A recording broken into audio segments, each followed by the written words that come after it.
ইফতারের টাইম হয়ে গেছে, আপনারা ইফতার করুন। বিসমিল্লাহ। এই দাঁড়া, এই শরবতটা তুই খা আর তোর শরবতটা আমাকে দে। কেনে রে? আরে দে তো।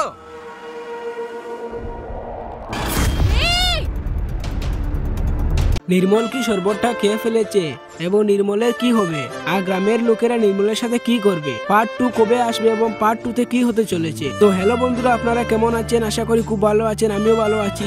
তো বন্ধুরা, আপনারা কি বন্ধুত্ব নাটকের পার্ট 2 দেখতে চান? যদি দেখতে চান তাহলে ভিডিওটি স্কিপ না করে শেষ পর্যন্ত দেখবেন আর চ্যানেলে নতুন হলে চ্যানেলটিকে সাবস্ক্রাইব করে দিবেন। তো বন্ধুরা, বেশি কথা না বলে চলো ভিডিওটিকে শুরু করি। তো প্রথম পর্বে আমরা দেখেছিলাম যে শফিক নির্মলের জন্য নাড়ু এনেছিল, কিন্তু সেই নাড়ু নির্মলের বউ ফেলে দেয়। এর পরের দৃশ্যে আমরা দেখি যে নির্মল শফিকের জন্য একটি কাঁঠাল এনে দেয়। তখন শফিক নির্মলকে বলে হাত মুখ ধুয়ে আয়, দুজন একসাথে খাবো। এরপর নির্মল বলে আমি খাবো না, বাড়িতে গরু ছাগল তুলতে হবে। এরপর শফিক শ্রাবণীকে বলে নাঞ্চাটা হয়ে গেছে, নির্মলকে খেতে দাও। এরপর আমরা দেখি যে নির্মল খেতে বসলে শফিকে গ্রামের লোক শফিককে বলে যে নির্মলকে বাড়ি থেকে বের করে দিতে, কিন্তু শফিক ওই কথায় রাজি হয় না।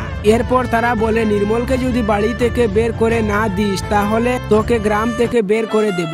এই কথা শুনে নির্মল এখান থেকে চলে যায়। এর পরের দৃশ্যে আমরা দেখি যে বিশু এবং আরো গ্রামের লোক বলে শফিকের বাড়িতে যদি নির্মল আসে তাহলে আমরা নির্মলকে মেরে ফেলবো। এর পরের দৃশ্যে আমরা দেখি যে নির্মল শফিকের বাড়িতে যাওয়ার জন্য রওনা হয় এবং রাস্তায় শফিকের সাথে দেখা হয়। তখন শফিক বলে তুই আমাদের পাড়ায় যাস না, গেলেই তোকে মারবে। এরপর আমরা দেখি যে নির্মল শফিককে তার বাড়িতে নিয়ে আসে। তখন তারা দেখে যে তাদের বাড়িতে ঠাকুর মশাই সহ আরো অনেক গ্রামের লোক এসেছে এবং তারা বলেন যে তুমি একজন হিন্দু হয়ে মুসলিম ছেলেকে বাড়িতে আনতে পারো না।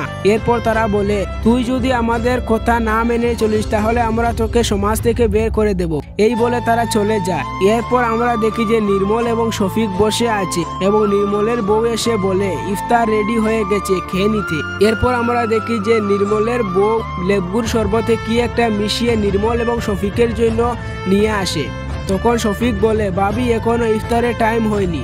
তখন নির্মলের বউ বলে টাইম হয়নি তো কি হয়েছে, শরবতটা ধরে রাখো নয়তো পড়ে যাবে। তখন নির্মল বলে পড়বে না, তুই যা। তখন নির্মলের বউ এখান থেকে চলে যায়। এরপর শফিক যে শরবতটা খেতে যাবে তখনই নির্মল বলে তোর শরবতটা আমাকে দে। এরপর নির্মল শফিকের শরবতটা খেতে গেলে নির্মলের বউ এসে খেতে বারণ করে দেয়। আর এখানেই নাটকের পার্ট 1 পর্ব সমাপ্ত হয়। তো বন্ধুরা, ভিডিওটি ভালো লাগলে ভিডিওটি একটি লাইক করে দিবেন। দেখা হচ্ছে পরবর্তী ভিডিওতে। ততক্ষণ ভালো থাকবেন, সুস্থ থাকবেন।